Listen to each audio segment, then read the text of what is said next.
আমাকে বলা হয়েছে আমি যেন আহমদিয়া মুসলিম জামাতের ধর্মবিশ্বাস উপস্থাপন করি। নিখিল বিশ্ব আহমদিয়া মুসলিম জামাতের পবিত্র প্রতিষ্ঠাতা হযরত মির্জা গোলাম আহমদ কাদিয়ানী আলাইহিস সালাম বলেন, আমরা ঈমান রাখি খোদা তাআলা ছাড়া কোনো মাবুদ নাই এবং সাইয়্যিদানা হযরত মুহাম্মদ মুস্তাফা সাল্লাল্লাহু আলাইহি ওয়াসাল্লাম আল্লাহর রাসূল। প্রশ্ন হলো তাহলে তফাৎটা কোথায়? আমরাও তো আহলে সুন্নাত ওয়াল জামাত যেটাকে ইসলাম বলে সেটা মানছি।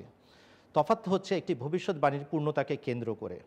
সমস্ত আহলে সুন্নাত জামাতের লোক জানেন হযরত মুহাম্মদ সাল্লাল্লাহু আলাইহি ওয়াসাল্লাম শেষ যুগে আগমনকারী ইমাম মাহদী আলাইহিস সালামের ভবিষ্যৎবাণী করেছেন। আমরা বিশ্বাস করি সেই ইমাম মাহদী আলাইহিস সালাম এসে গেছেন। অন্যেরা বলছেন সেই ইমাম মাহদী আলাইহিস সালাম আসবেন ঠিকই, কিন্তু এখনো আসেননি। প্রথম কথা হচ্ছে কাদিয়ানীরা সমস্ত মুসলমানকে কাফের মনে করে। পৃথিবীতে বিরাজমান এখন 200 কোটি মুসলমান। 200 কোটি মুসলমানের প্রত্যেক মুসলমানকে তারা কাফের মনে করে, কাউকে মুসলমান মনে করে না। গায়রে আহমদিও সে হামারি নামাজ আলাগ, অর্থাৎ কাদিয়ানী নয় তাদের সাথে আমাদের নামাজ পৃথক, কি গে আলাদা করে দেওয়া হয়েছে। উনকো লড়কিয়া দেনা হারাম করার দিয়া, তাদের কাছে মেয়ে বিয়ে দেওয়াকে হারাম বলা হয়েছে। উনকে জানাজে পড়নে সে রোকা গিয়া, তাদের জানাজা পড়ার থেকেও বাধা দেওয়া হয়েছে। আব বাকি क्या रह गया है, এখন আর কি অবশিষ্ট আছে, जो हम उनके साथ मिलकर कर सकते हैं, যা আমরা তাদের সাথে মিলে করতে পারি। সুপ্রিয় দর্শক ও শ্রোতাবৃন্দ, যে যে প্রান্ত থেকে দেখছেন সবাইকে খুতবা টিভির আজকের অনুষ্ঠানে স্বাগত জানাই। কাদিয়ানী মতবাদ সংক্রান্ত আমাদের যে সিরিজ চলতেছিল, সেই সিরিজের আজকের বিষয় হচ্ছে কাদিয়ানীরা অন্যান্য মুসলমানদেরকে কি বলে মনে করে। কাদিয়ানীরা বিভিন্ন অনুষ্ঠানে, বিভিন্ন প্রোগ্রামে তারা বলে থাকে যে মুসলমানদের সাথে আমাদের তেমন কোনো পার্থক্য নেই, কিন্তু একটাই পার্থক্য, সেটা হচ্ছে ইমাম মাহদী এসে গেছে আমরা মনে করি, আর মুসলমানরা মনে করে ইমাম মাহদী আসে নাই। আমরা আজকে আলোচনা করব যে তারা আসলে এই যে মুসলমানদের মধ্যে মামুলি পার্থক্য, এটা যে কত বড় প্রতারণামূলক কথা, সেটা আজকে আমরা আপনাদের সামনে প্রমাণ করব। আসুন, প্রথম কথা হচ্ছে কাদিয়ানীরা সমস্ত মুসলমানকে কাফের মনে করে। পৃথিবীতে বিরাজমান এখন 200 কোটি মুসলমান। 200 কোটি মুসলমানের প্রত্যেক মুসলমানকে তারা কাফের মনে করে, কাউকে মুসলমান মনে করে না। আসুন আমরা তাদের বই থেকে কয়েকটা রেফারেন্স উল্লেখ করছি। প্রিয় দর্শকবৃন্দ, একটা বই আপনারা আমার হাতে দেখতে পাচ্ছেন, কালিমাতুল ফাসল।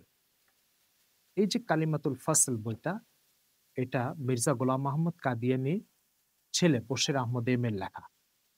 এই বইয়ের 79 নম্বর পৃষ্ঠার একটা বক্তব্য আপনাদেরকে আমি একটু পড়ে শোনাই। हम तो देखते हैं कि हजरत मसीह मऊद ने गैर अहमदियों के साथ सिर्फ वही सुलूक जायज रखा है जो नबी करीम सल्लल्लाहु अलैहि वसल्लम में ईसाइयों के साथ क्या है। মোহাম্মদ সাল্লাল্লাহু আলাইহি সাল্লাম খ্রিস্টানদের সাথে যে আচরণটাকে বৈধ বা অনুমোদন দিয়েছেন, আমরা মুসলমানদের সাথে বা আহমদি নয়, কাদিয়ানি নয়, এমন বিশ্বের 200 কোটি মুসলমানের সাথে সে আচরণটাকে বৈধ মনে করি। এরপরে বক্তব্য, গায়রে আহমদিও সে হামারি নামাজ আলাগ, অর্থাৎ কাদিয়ানি নয় তাদের সাথে আমাদের নামাজ পৃথক, কি গে মানে আলাদা করে দেওয়া হয়েছে। উনকো লড়কিয়া দেনা হারাম করার দিয়া গয়া, তাদের কাছে মেয়ে বিয়ে দেওয়াকে হারাম বলা হয়েছে। উনকে জানাজে পড়নে সে রোকা গিয়া, তাদের জানাজা পড়ার থেকেও বাধা দেওয়া হয়েছে।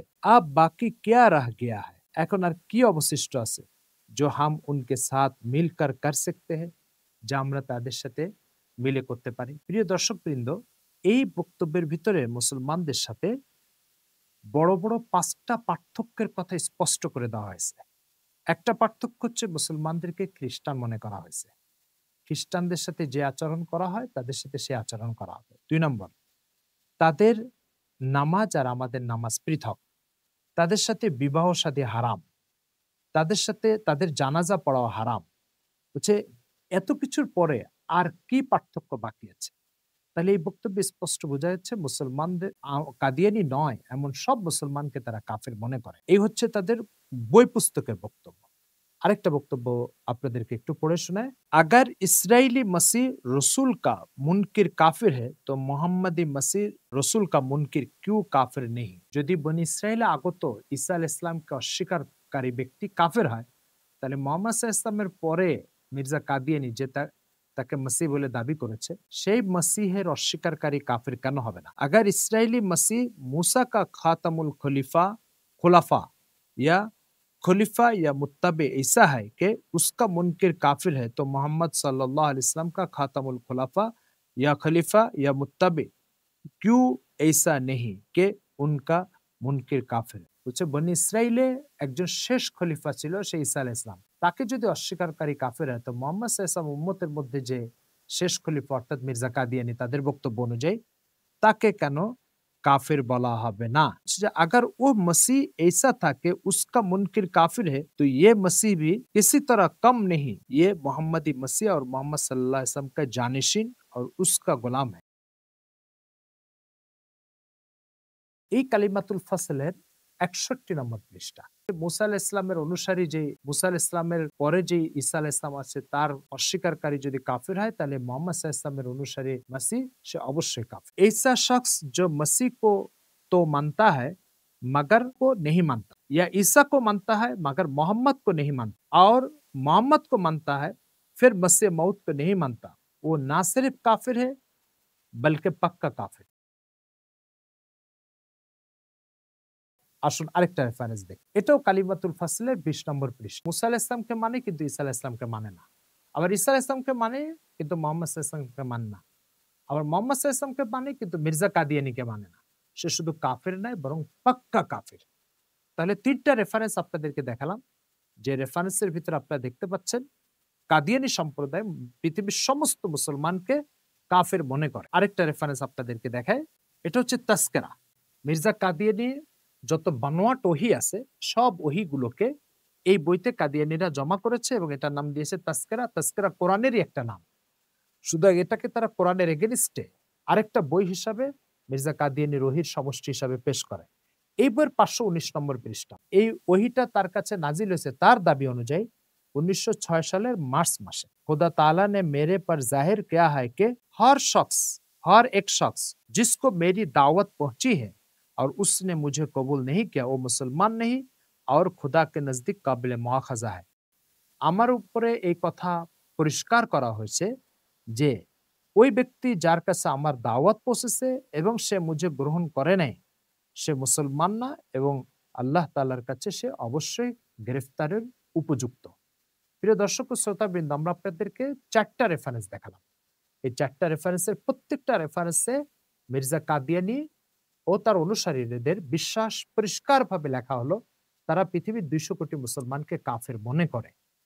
তাহলে আমাদের প্রশ্ন হচ্ছে যে যদি আপনারা পৃথিবীর সব মুসলমানকে কাফের মনে করেন, তাহলে বিশ্বাসটা লুকিয়ে কেন আপনারা প্রতারণা করছেন?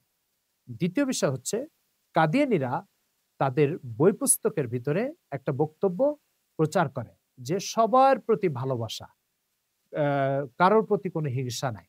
আপনাদের ভালোবাসার প্রমাণ হচ্ছে যে সমস্ত মুসলমানকে কাফের মনে করেন, তাদের পিছনে তাদের সাথে একসাথে নামাজ পড়েন না, আবার তাদের জানাজা পড়েন না, তাদের সাথে মেয়ে বিয়ে দেওয়াকে হারাম ঘোষণা করেছেন, আবার এদিকে কথায় কথায় তাদেরকে কাফের বলে ঘোষণা দেন। এদিকে কাদিয়ানীরা প্রচার করে তার অনুসারীদের কাছে যে মুসলমানরা আমাদেরকে কথায় কথায় কাফের বলে। প্রশ্ন হচ্ছে যে আপনাদের লিটারেচারের বক্তব্য আর আপনাদের মিডিয়ার বক্তব্য, দুটোর ভিতরে এই বৈপরীত্য নিয়ে একটা ধর্ম, একটা মতাদর্শ কিভাবে আপনারা পরিচালনা করছেন, এটা আমাদের আজকের জিজ্ঞাসা। যদি আবু বকর ওমরের বিশ্বাসের উপরে এখনকার মুসলমান, আজকের মুসলমান টিকে থাকার কারণে যদি তারা কাফের হয়ে যায়, তাহলে অতীতে ১৩০০ বছর ধরে সব মুসলমান কাফের হয়ে যাবে। আর কাদিয়ানীরা নিজেদেরকে মুসলমান বলে দাবি করে, অথচ তারা মুহাম্মদ সাল্লাল্লাহু আলাইহি ওয়াসাল্লামের রেখে যাওয়া বিশ্বাস থেকে বেরিয়ে গেছে। আচ্ছা, একটা প্রশ্ন, ইসলামের ফিকহ হাদিস যত কিতাব আসছে, সব কিতাবের মধ্যে ইসলামের সব বিশ্বাসের কথা যদি থেকে থাকে, তাহলে মুহাম্মদ সাল্লাল্লাহু আলাইহি ওয়াসাল্লামের পরে কোন নবী আসার যদি সম্ভাবনা থাকতো, আর এটা যদি ইসলামের বিশ্বাস হতো, তাহলে তার উল্লেখ কোনো কিতাবে থাকবে না। আল্লাহর উপরে বিশ্বাস, আখিরাতের উপরে বিশ্বাস, আসমানি কিতাবের উপরে বিশ্বাস, এগুলো সব হাদিসের কিতাব, ফিকহ কিতাবে এগুলোর আলোচনা আছে, আকীদার কিতাবে এটার আলোচনা আছে। মুহাম্মদ সাল্লাল্লাহু আলাইহি ওয়াসাল্লামের পরে কোনো নবী আসবে, এটার আলোচনা কোনো আকীদার কিতাবে থাকবে না। বুঝা গেল এটা ইসলামের বিশ্বাস নয়। যেহেতু ইসলামের বিশ্বাস নয়, তাহলে আবু বকর থেকে এই পর্যন্ত ইসলামের প্রত্যেক মুসলমান যে বিশ্বাসের উপরে টিকে আছে, এটা ইসলামের বিশ্বাস। এখন এটার উপর আমি যখন টিকে আছি, কাদিয়ানীরা আমাকে কাফের করছে, তাহলে সমস্ত সাহাবীকে কাফের বলা হলো। আশা করি বিষয়টা বুঝতে পেরেছেন। এর জন্য এই জঘন্য প্রতারণা আমাদের সম্পর্কে বুঝতে হবে। আল্লাহ তাআলা উপলব্ধি করার তৌফিক দান করেন। আসসালামু আলাইকুম।